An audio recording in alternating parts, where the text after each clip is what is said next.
Last year, her talk basically, I think, gave almost everybody in the room like an oof moment. Yeah. There were lots of tears, lots of like, oh, I need to go home and reconsider my life. She's assured me that this year she's going to do the same. Trigger warning, you're probably going to cry. You might not actually, you might not cry.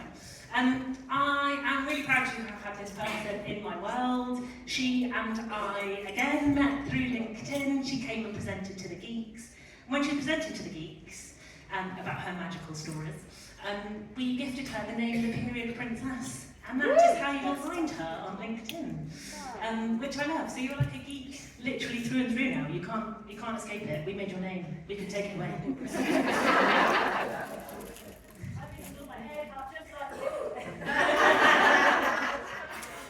So, I am very proud and pleased to welcome to the stage the most wonderful Samantha Garsky!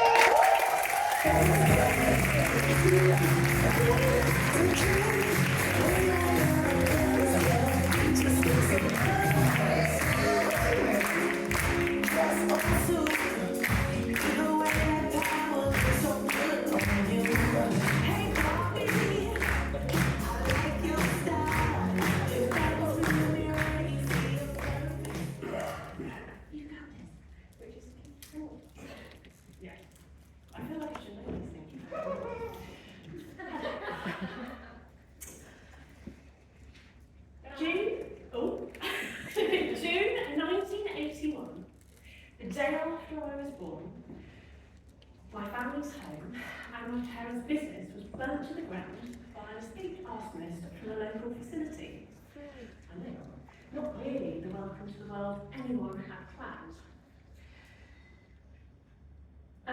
All that remained was what was left in the washing machine, which incidentally was a set of napkins and a tablecloth, which we still have to this day. And it kind of just went downhill from there. So for the first 3 years of my life, I lived in a caravan parked in the driveway of my family's home. But despite this rocky start, my parents did one thing brilliantly. They made me and my brother, who arrived 2 years later into caravan life, feel deeply loved and cared for. They gave us a sense of safety and security. And that safety became my anchor, the thing that allowed me to feel like me. Because safety isn't just four walls and a roof, it's social, emotional, and nervous system safety too.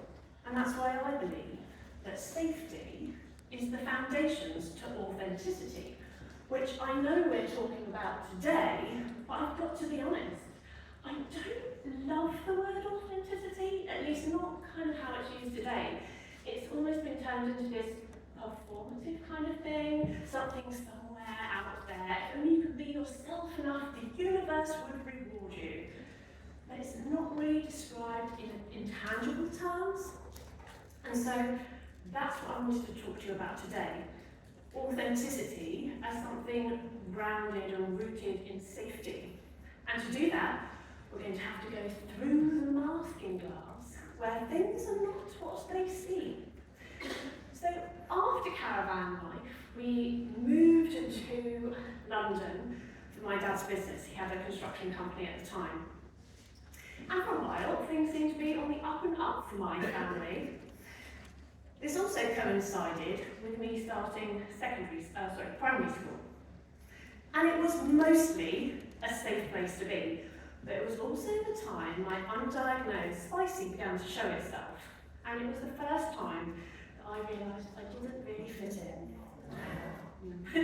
And this could have also been due to a time where once I randomly decided to eat some crepe paper, and it was a really random act, but everyone ran away from me screaming, "Monster!" I was the clumpy-shoed, paper-eating monster with pigtails, and I didn't stand a chance. Then life hit hard for my family again. My lovely mum developed TSS, which is toxic shock syndrome. It is a form of blood poisoning. After having known my brother, her periods had become quite irregular, and this period she had opted for a super tampon, which was a bit too heavy for the flow that she had. And when she took it out to change it, it caused a small internal graze that she didn't realise was there. And by the time that a raging staph infection took over her body, she totally forgot she had the last one in. I remember coming downstairs one morning to find my neighbour sitting there. She said, "Mummy's gone into hospital." I was 9 at the time. And in that moment, my sense of safety and security had been ripped away from me. And, sorry. It was a noise,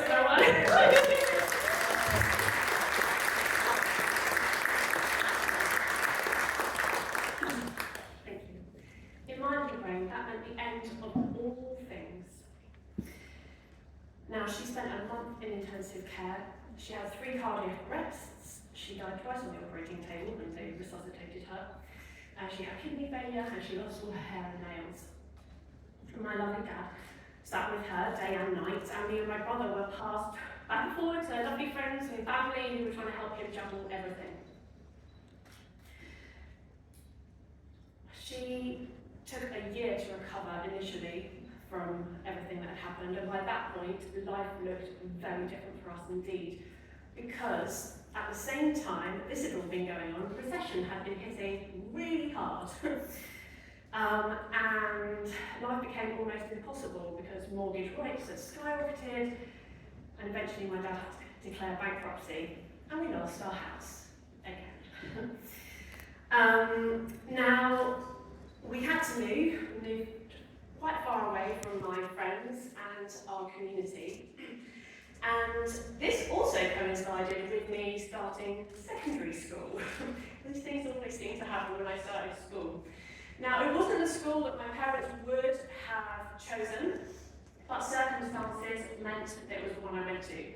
Now, this was not my community, these were not my people, and I learned to mask hard. So, masking is not pretending, it's what we do when we don't feel safe. I was undiagnosed, autistic and ADHD, naive, and I wore my heart on my sleeve. Now, people assume when they hear that autistic people are black and white thinkers, it means we're just really rigid in the way that we think.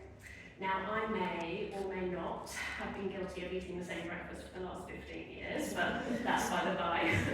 It also means we're not great at understanding the subtle nuances in the words being said to us. We tend to take things on face value. And so I was taken advantage of a lot. I was bullied, mocked, and manipulated, even by my friendship groups. And fitting in became a survival mechanism. I even changed the way I spoke to mimic those around me. Mum and Dad were thrilled when I came home saying nothing, just trying to fit in with everyone at school. So this is just how I survived school, by trying to fit in. Now, remember when I said that life went downhill? Well, it kind of freewheeled from here. And for various different reasons, we moved every year until I was about 16. Then, in my early 20s and 30s, well, life became more of a landslide, really. And that was probably more of my own doing by that point. And the need to fit in deepened. And the masks that I wore were many. So there have been more versions of me than hobbies I have started and abandoned after buying all the things for. The hair, the clothes, and the styles have changed, but underneath they never really felt like me, just like a meat suit I was carrying around. But behind all the many faces of me were eating disorders and ways of making myself smaller, to the point where I became unrecognisable. And actually, I practiced this when I went to visit my family. And my dad was like, "Who's that?" And I'm like, it's me, Dad." Like, not even my own father could see me in those pictures. So, there was also a lot of drinking.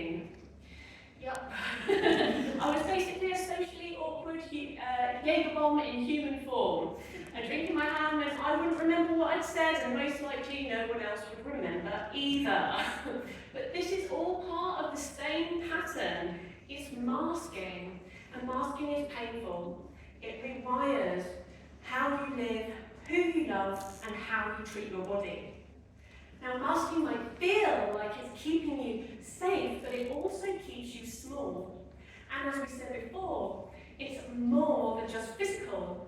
It's emotional, social, and nervous system safety too.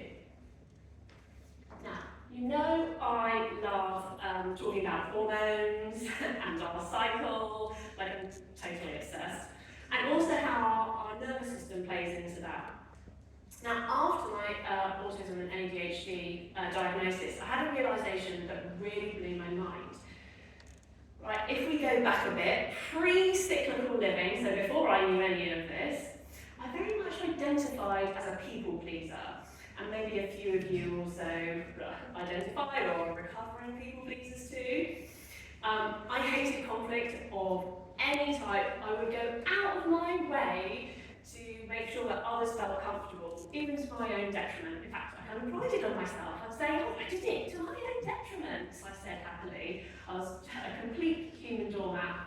And this is all more masking. But I realised that people-pleasing isn't just a personality trait, it's a survival mechanism. It's your nervous system doing its job. So to understand masking, we also need to understand what the nervous system is doing.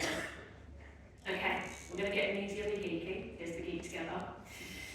To understand this, if we think of our nervous system like a ladder, so in polyvagal theory, we look at the nervous system and how it responds to safety and danger in three main states. So first up, we have the ventral vagal, and nothing would be the same without my hands on the slides, right? We have the ventral vagal, so that's part of your parasympathetic nervous system, your rest and digest. Here you feel safe, calm, and connected. It's everything that we go to do in Bobby's work. Next up, we have the sympathetic nervous. This is flight or fight, so your body's in mobilization. It's gearing up to either confront or run from a threat. Now, ideally, we'll pop in and out of these two states throughout the day. So we move from ventral vagal, and a little bit of sympathetic activation gets us up and doing things, but the key is we need to down-regulate back again into the ventral vagal. But the problem is, most of the time, we spend all of our time in that mobilized state, and then the problem then is that we tend to crash in the dorsal vagal. So this is part of the parasympathetic, but it's the other end of the spectrum. Think back of the cave, lights out. Here is withdrawal, dissociation, and low energy. Autistic shutdowns also live here too. I find myself in them when the world is like too loud, too bright, or too peoply. So the thing I found really interesting, what you might not have heard of, is a concept from trauma therapy called fawning. Now, fawning is where we use connection as a form of protection. In other words, people-pleasing is a survival strategy. Now, fawning sits in between the ventral vagal, where we feel calm and connected, and sympathetic nervous, that ready for danger. So we're regulators connect, but we've got that right called meerkat syndrome, and we're like, waiting for the other shoe to drop. So that's what fawning is. And our go-to response here is to appease, agree, and adapt. And that might look like saying, no worries, when it's definitely a worry. It might look like laughing at a joke that you don't find funny, staying small in meetings and not saying what you think, or just generally apologising for existing. And for me, that looked like self-harm, toxic relationships, eating disorders, and way too much alcohol. Now, things for me really started to change when I discovered cyclical living, and you might remember this little nugget from last year. And I'm obsessed with it because it's changed my life. It changed everything for me. And of course, the missing piece of the puzzle was when I got my autism and ADHD diagnosis a few years later. Because before, I thought I was failing at being a person. But I realised I wasn't being inauthentic, I was just adapting to spaces not made for me. And this is true for so many of us. We shapeshift, shrink, and code switch, and we try to be ourselves in rooms that aren't made for us, and that's exhausting. But living in rhythm and relationship with your brain and body gives you the boundaries to safeguard your time and energy, and that's particularly important for neurodivergent people, because that framework, it gives you permission. And then instead of looking externally, we validate ourselves with what we already know to be true in our bodies. And then when we stop period tracking, which I'm a massive fan for, as you know, but what's more interesting is when we start energy mapping across the whole cycle in each of the different phases. And it gives you the non-negotiables to be able to set your boundaries, because what drains you often asks you to mask. But what energizes you is usually closer to your truth. And finding your people helps you stay closer to that truth. Community is where we borrow safety from each other, we co-regulate until we can do that for ourselves. And of course, that's why we're all here today. Now, masking is like living through the masking glass. On the other side, the rules are reversed.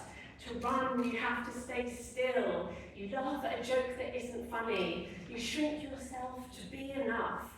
Logic is upside down. Nothing makes sense, and you adapt to survive. And after a while, you start to believe that distorted reality of yourself as the truth.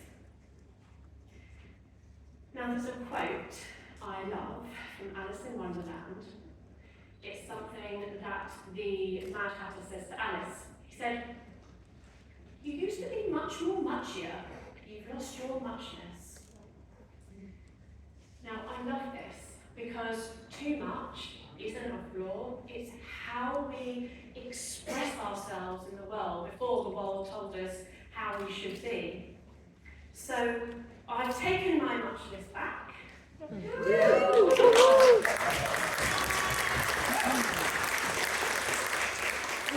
I want you to all do the same. And I don't mean you have to unmask with radical honesty everywhere, just where you feel safe. Think relational safety. Because not everybody can be trusted with our truth. We don't have to be raw and exposed the whole time. We just have to know when not taking up space or holding back our thoughts and feelings starts to make us feel small and disempowered. So I wanted to leave you with a question. Think of a time you had to shrink, or a moment where you masked. And I'll give you a second to think, and I'll just stand here awkwardly. You're just watching me now, aren't you? Okay. You may have an answer for this in your mind, or not. Then ask, what would I have needed in that moment to make me feel safe enough to be myself?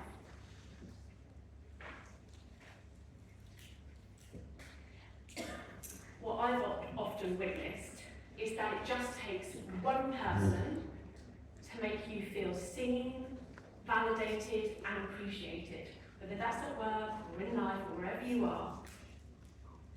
That's safety.